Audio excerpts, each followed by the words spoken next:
우리가 어려움을 하나를 겪으면 또 다른 원치 않은 일이 또 다른 일이 계속 쌓이는 것 같아요. 그럴 때면 상황이 너무 답답하고 하나님께 분노가 치밀어 오를 때도 있죠. 저도 그 한 달 동안 매일 하나님을 원망하며 따지듯이 기도했습니다. 왜 저에게 이런 일이 일어나는 거죠? 왜 저를 낫게 해주시지 않아요? 왜 저를 그렇게 싫어하세요? 제가 뭘 잘못했길래 이런 고통을 겪어야 하나요? 그 고난의 시기에는 후회가 밀려오면서 만약에 라는 생각이 자꾸 떠올랐습니다. 만약에 그때 방과 후에 장조림을 먹지 않았다면 어땠을까? 만약에 좀 더 일찍 병원에 갔다면 어땠을까? 만약에 그 콜 버튼을 바로 눌렀다면 어땠을까? 만약에 하지만 후회를 아무리 해도 이미 지나간 과거는 바꿀 수 없죠. 그래서 그 고난 속에서 제 마음과 정신을 지키기 위해 할 수 있었던 유일한 일은 그 고통을 제 삶의 한 부분으로 기꺼이 받아들이는 것이었습니다. 다시는 그런 고통을 겪고 싶지는 않지만 지나고 나서 돌아보니 그 고난이 제 삶을 더 깊이 감사하고 지혜롭게 바라보게 해주는 힘이 있었던 것은 분명합니다. 고난을 통해 우리는 평소에 당연하게 여기던 것들을 감사하게 여기게 됩니다. 그리고 고난은 우리 자신을 더 깊이 알게 해준다. 나는 어떤 사람인지, 나는 어떤 마음으로 살아가고 있는지. 고난에는 참 많은 이름도 있죠. 외로움, 거절감, 우울함, 분노, 죄책감, 배신감. 그리고 이 자리에 있는 여러분 한 사람 모두에게는 여러분만의 고난이 있을 거예요. 아무도 모르는 여러분만이 깊이 아는 그 고난 말입니다. 그리고 그 고통 속에서 이렇게 묻고 있지 않아요? 하나님, 왜요? 왜 이런 일이 저에게 일어나는 거예요? 제가 뭘 그렇게 잘못했길래 이런 고통을 받아야 하나요? 이제 여러분에게 기독교에 대해서 솔직하게 말씀드리고 싶습니다. 만약 여러분이 그리스도인으로 산다는 것이 하나님께서 여러분의 모든 고난을 다 없애주실 거라는 생각이라면 여러분은 아주 큰 실망을 하게 될 겁니다. 믿음이 더 커진다고 해서 고난이 사라지지는 않아요. 성경을 더 많이 읽고 기도를 더 열심히 하고 교회를 더 열심히 다닌다고 해서 하나님께서 여러분의 고난을 없애주셔서 편안하게 살도록 해주시는 것은 아닙니다. 오히려 우리가 그리스도의 제자라고 고백하면 더 많은 시험과 더 깊은 고난을 경험하게 될 수도 있습니다. 아니, 될 수밖에 없습니다. 왜 그런지 아시나요? 사람들은 이제 이런 기도도 하죠. 예수님 닮고 싶어요. I want to be more like Jesus. 진짜 예수님처럼 살고 싶어요. I want to live like Jesus. 참 좋은 기도이지만 사람들이 그 의미를 모르고 하는 것 같습니다. Do you really want to live like Jesus? Do you really want to be like Jesus? You know what happened to Jesus? 예수님처럼 닮고 싶으면, 예수님처럼 살고 싶다면 예수님은 조롱당하고 맞고 고문당하고 십자가에 못 박히셨어요. 예수님은 고난의 길을 선택하셨습니다. 그리고 그리스도의 제자로서 우리도 고난의 삶을 통해 주님을 닮아가도록 부름받았습니다. 그 특권을 받았습니다. 예수님은 사랑과 용서의 본이셨고 은혜와 자비를 베푸셨으며 겸손하고 온유하셨습니다. 하지만 그 모든 예수님의 성품은 고난이 없었다면 드러날 수 없었을 것입니다. 오직 고난 가운데에서만 예수님의 참된 모습이 온전히 드러났습니다. 여러분이 이렇게 기도한다고 해봅시다. 하나님, 저 인내심 좀 주세요. 그럼 하나님은 어떻게 반응하실까요? 바로 인내심을 주실 것 같아요? 아니면 인내해야만 하는 상황으로 여러분을 이끄실까요? 또 여러분이 이렇게 기도한다고 해봅시다. 하나님, 용서하는 마음을 부어주세요. 그럼 하나님께서 그냥 여러분 마음속에 용서하는 마음을 뿅 하고 넣어주실까요? 아니면 용서해야만 하는 사람과 상황을 만나게 하실까요? 믿음도 마찬가지입니다. 하나님, 저에게 더 큰 믿음을 주세요. 그렇게 기도하면 하나님은 여러분이 예수님을 더 닮아가기 위해 순수한 믿음을 실제로 사용해야만 하는 상황, 즉 고난의 자리로 이끄신다. 왜냐하면 믿음은 말로만 잘하는 것이 아니라 삶의 고난 속에서 실제로 사용될 때 잘하고 기뻐지기 때문입니다. 이제 성경에서 12제자 중 사도 베드로는 리더의 역할을 맡았습니다. 그는 자신이 예수님을 얼마나 믿는지를 자랑하면서 모두가 주님을 버릴지라도 저는 절대 주님을 떠나지 않겠습니다 라고 말했죠. 그런데 여러분, 고난이 없을 때는 누구나 자기 믿음이 대단하다고 생각할 수 있어요. 하지만 진짜 고난을 마주하게 됐을 때 그제야 내 믿음이 어떤 믿음인지, 그리고 내가 어떤 사람인지 드러나기 시작합니다. 그 베드로조차도 실제로 고난 앞에서 서게 되었을 때 예수님을 모른다고 한 번 아니고 두 번 아니고 세 번이나 부인했습니다. 자, 여러분, 이스라엘 문화에서는 누군가에게 세 번 죄를 지으면 세 번 그 사람을 공식적인 원수로 간주할 수 있다고 여겼습니다.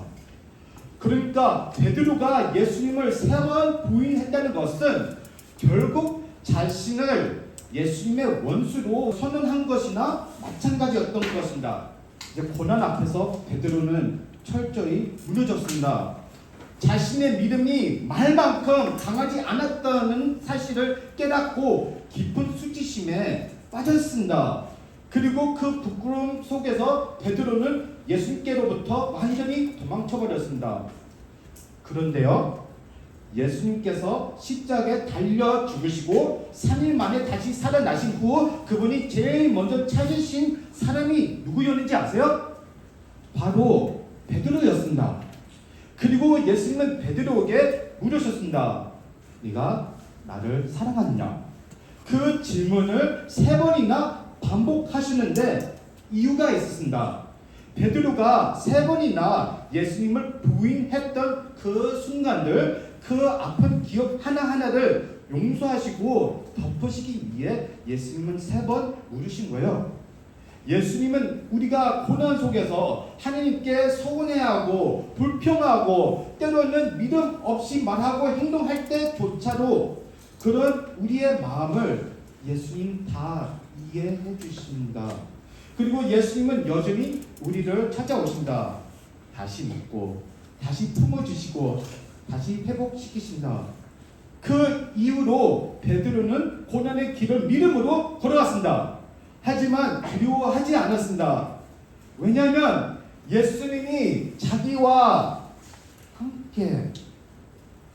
함께 계시다는 것을 분명했기 때문입니다. 그 후 로마 황제는 그 베드로에게 협박을 했습니다. 예수를 부인하지 않으면 너를 죽이겠다. 고난을 경험하기 전에 베드로는 미숙했고 지혜롭지도 않았습니다. 결국 자기 믿음이 얼마나 약한지 알게 되었습니다. 그러나 그 고난이 베드로로 하여금 순수한 믿음, 흔들리지 않은 강한 믿음으로 자라게 했습니다. 그래서 베드로는 담대히 말했습니다. 나는 예수님을 나의 주님이요 구세주도 부인할 수 없습니다. 그러자 황제는 말했습니다. 그렇다면 당신도 예수처럼 십자가에 못 박혀 죽게 될 것이다. 그때 베드로는 이렇게 대답했습니다. 나는 내 주님과 똑같은 방식으로 죽을 자격이 없습니다. 나를 거꾸로 십자가에 못 박아 주십시오. 하나님께서는 우리의 고난과 고난에 대한 우리의 반응을 통해 우리의 인생을 향한 참된 계획을 이루어가고 계십니다.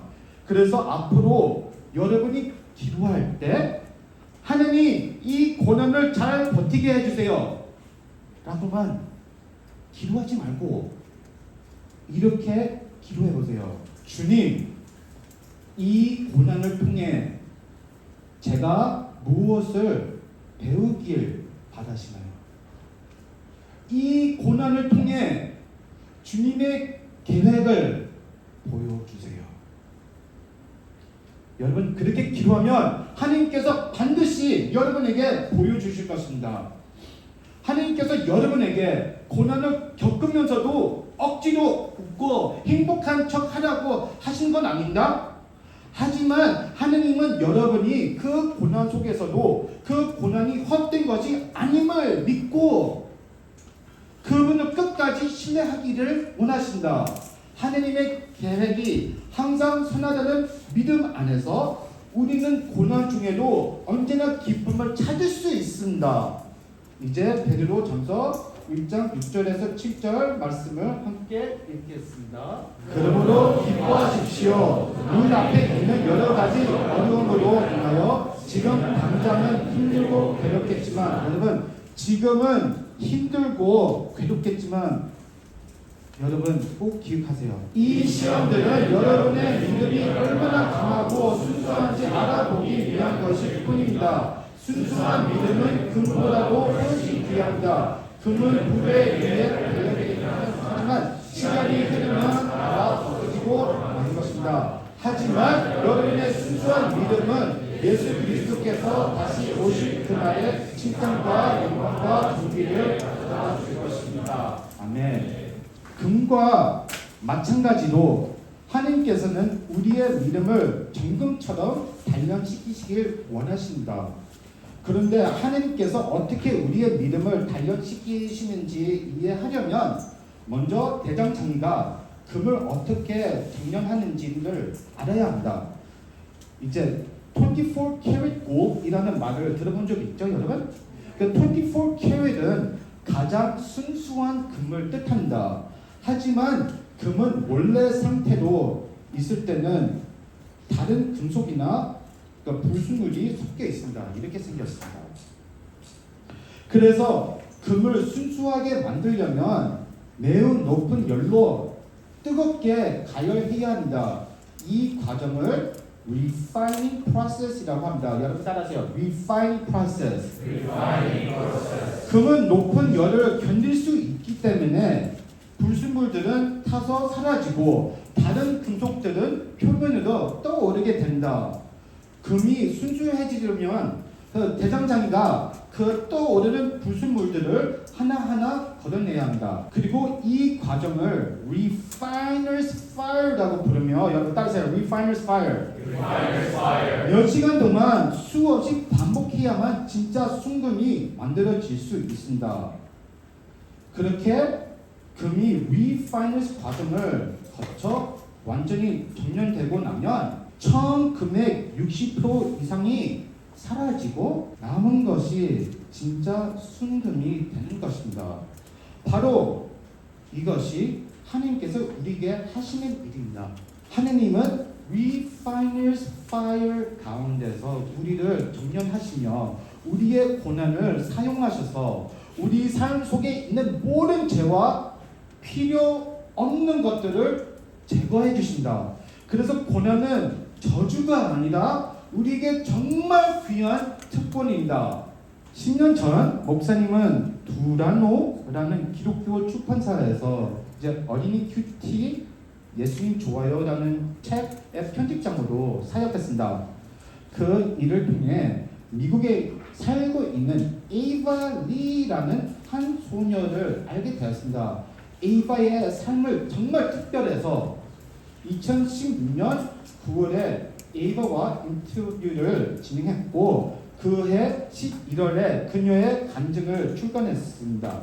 인터뷰 이후에도 에이바와 계속 연락을 주고받으며 소중한 인연을 이어갔습니다. 에이바는 2008년에 태어났고 3살이 되었을 때 갑자기 아파서 병원에 가게 되었습니다. 그리고 에이바는 말기암 판정을 받았고 이미 암이 사기까지 진행된 상태였습니다. 에이바가 앓고 있던 마음은 너무 회개해서 전 세계에 단 4명만 걸린 병이었고 그때나 지금이나 치료법은 아직 없습니다. 그 후 5년 동안 에이바는 매우 강한 항암 치료를 받으며 사실상 병원에서 생활해야 했습니다. 통증이 너무 심해서 한 달에 한 번 이상은 응급실에 실려 가야 했고 1년에 병원 밖으로 나올 수 있는 날은 고작 2-3번 정도였어요. 몇 번은 암이 너무 심각해서 의사들도 더는 희망이 없다고 말하기도 했습니다. 하지만 에이바는 5년 동안 매일 매 순간 매분을 암과 싸워냈습니다. 고작 8살의 나이에 에이바는 어른들도 평생 겪지 못할 만큼의 그 고통을 겪었습니다. 그런데 목사님이 에이바와 연락하면서 놀란 게 하나 있었습니다. 에이바는 늘 밝게 말했고 보내준 사진 속에서도 항상 웃고 있었습니다. 그래서 목사님이 물어봤습니다. 에이바, why are you so happy all the time? 그랬더니 에이바는 한치의 망설임도 없이 대답했습니다. Jesus, He makes me happy. 8 years old. 그리고 이렇게도 말했습니다. And I'm happy I can tell the world about Jesus. 2016년 12월 초 에이바 어머니께서 문자 보내셨어요. 에이바의 상태가 위급하다는 소식이었습니다. 그때는 목사님의 모든 기도는 에이바를 위한 기도로 바꿨습니다. 그런데 12월 말 그 어머님으로부터 다시 연락이 왔습니다. 에이바가 기적적으로 회복 중이며 최근 모습 중 가장 건강해 보인다고 했습니다.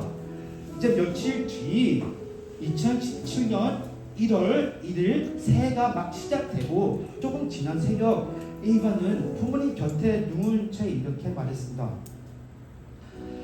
I'm done fighting now. 그 말을 듣자마자 부모님은 에이바가 무엇을 말하는지 바로 이해하셨습니다. 그리고 에이바는 부모님을 바라보며 미소 지으며 말했습니다. I'll see you in heaven. 그리고 에이바는 예수님 곁으로 갔습니다. 자, 여러분, 만약 고통에 대해 불평할 자격이 있는 사람이 있다면 그건 바로 에이바였을 것입니다. 하지만 고난은 에이바를 무너지게 하지 않았습니다. 오히려 예수님께 더 가까이 나아가게 했습니다.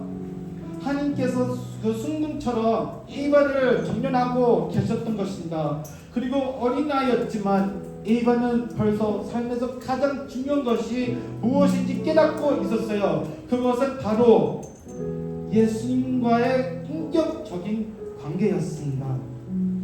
자, 여러분, 이제 이 찬양을 함께 부르면서 여러분이 고난 가운데 있을 때에도 예수님이 함께하고 계신다는 것, 그리고 그 고난을 통해 여러분을 정동같이 귀한 사람으로 비춰가고 계신다는 것을 마음 깊이 깨닫게 되길 예수님의 이름으로 축복합니다.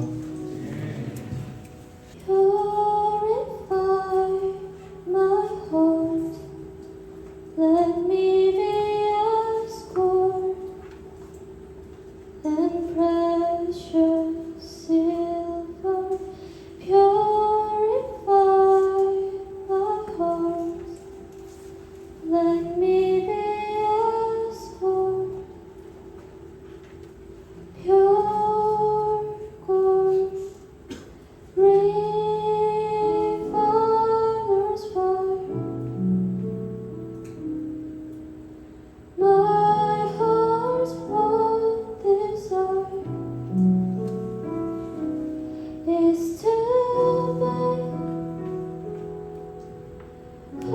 holy, set apart for you, Lord. I choose to be holy, set apart for you, my master, ready to do your will. 우리 처음부터 함께 찬양할 때에 마음에 손을 얹고 함께 찬양했으면 좋겠습니다. Purify.